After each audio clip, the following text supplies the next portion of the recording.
shoot, and then that's it. You don't have to worry about the other stuff firing at you from the sides. All you do is shoot at the front real quick, and the helicopter's taken care of. And that was the easiest of the 3 missions. Unfortunately, there is only 3 missions in the game, so that was the easiest boss. But even the final boss is not that challenging either, unfortunately. As we are in the second landing sequence, and once again, it's very much easier than the landing sequence in Top Gun 1, as I'm just going to glide in very easily. And the second mission in the Top Gun, the second mission is now complete. There we go. Mission complete. I get my high score. Rack my points up. You can see I still have 3 lives remaining, but we're not going to lose any here. So now we have to hunt down and destroy the enemy's new military space shuttle. So if you enjoyed destroying a space shuttle in the first Top Gun game, you get to destroy one again in the second Top Gun game. So just for completion, I'll go ahead and select the 20 missiles this time around. I actually will use them during this mission. I really haven't used them up to this point. But I'll use a few during this mission, definitely, just to make it a little bit easier. Now, the first mission was over water, the second one was over dirt, land, whatever, and the third one is now high enough to be in the clouds. So we have 2 random colored cloud type thing, ground, flying at us constantly, while we battle now in the sky. It's a little bit weird to look at, because it doesn't quite make any logical sense for the ground to be like that, but hey, it's really an 8-bit title, so there really isn't much to explain about it. As we start off with now a dogfight here. He went right in front of me that time, but unfortunately I wasn't actually able to get him before he just went right under me, it looked like, and tried to get away. Come on, trying to get him, turning my plane left and right to see if I can get in front of him. Come on. There we go. So he's taken care of, and the first dogfight is complete. Now in this one, instead of trees to dodge, we're going to have 2 separate obstacles to deal with. The first is what you're seeing now, lightning. Oh yes, you have small pieces of lightning that you don't have to worry about, but it's those big, giant streaks of lightning are the ones that you have to worry about, especially the ones that change color. Those are the ones that end up actually killing you instantly if you run into one. The lightning here, and then the later part of the level where you have to deal with another whole dodging thing, is actually probably some of the most challenging gameplay in this entire game. As this lightning sequence has to be close to finished here. Come on.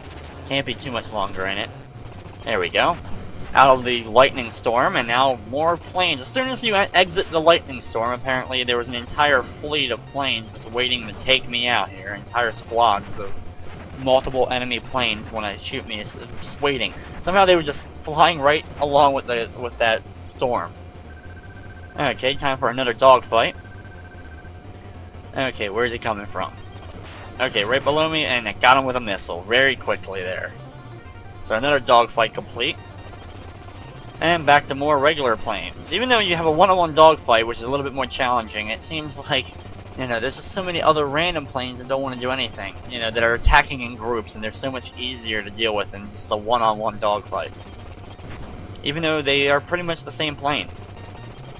I mean, I guess they may be slightly different in maybe the health meter they have, but they still pretty much look like the same planes. Waiting for those missiles to go by, and there we go. And shoot this plane right there, there we go, another one down. Shoot the missile, trying to get the plane, but I accidentally did a barrel roll instead.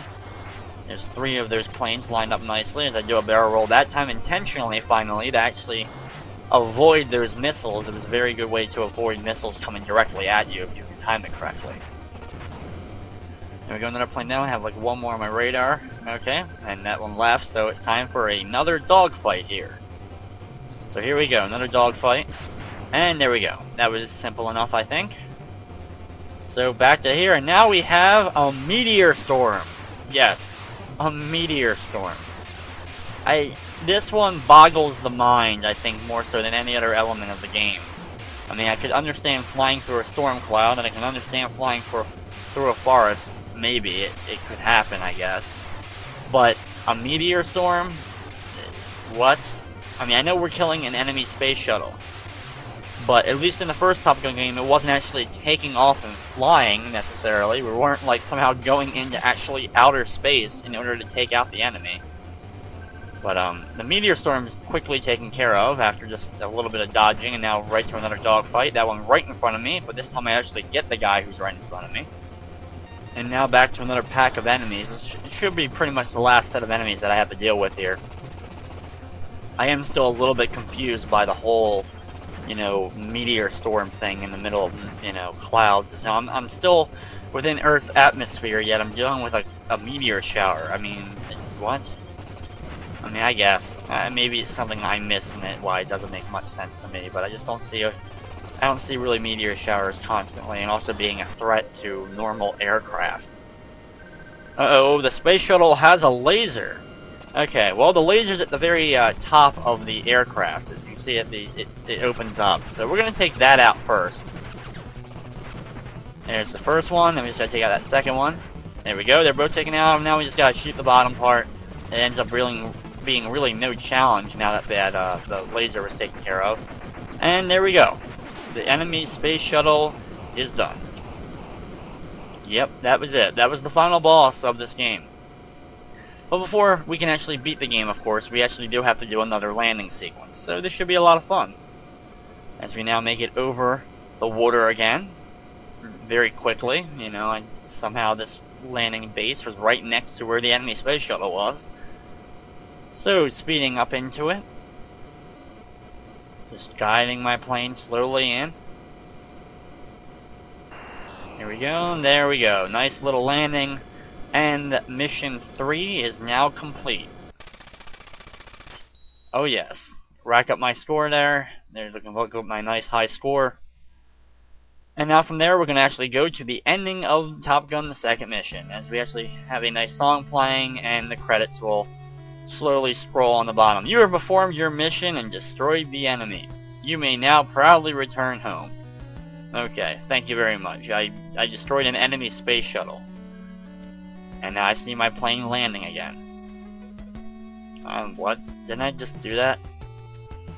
But now it's a nice scenic view of somehow the water is now orange. The water can never be orange in the actual game. It's always blue. But apparently, at the end of the game, they decide, hey, why not put in some orange water like a sunset going on in the ocean?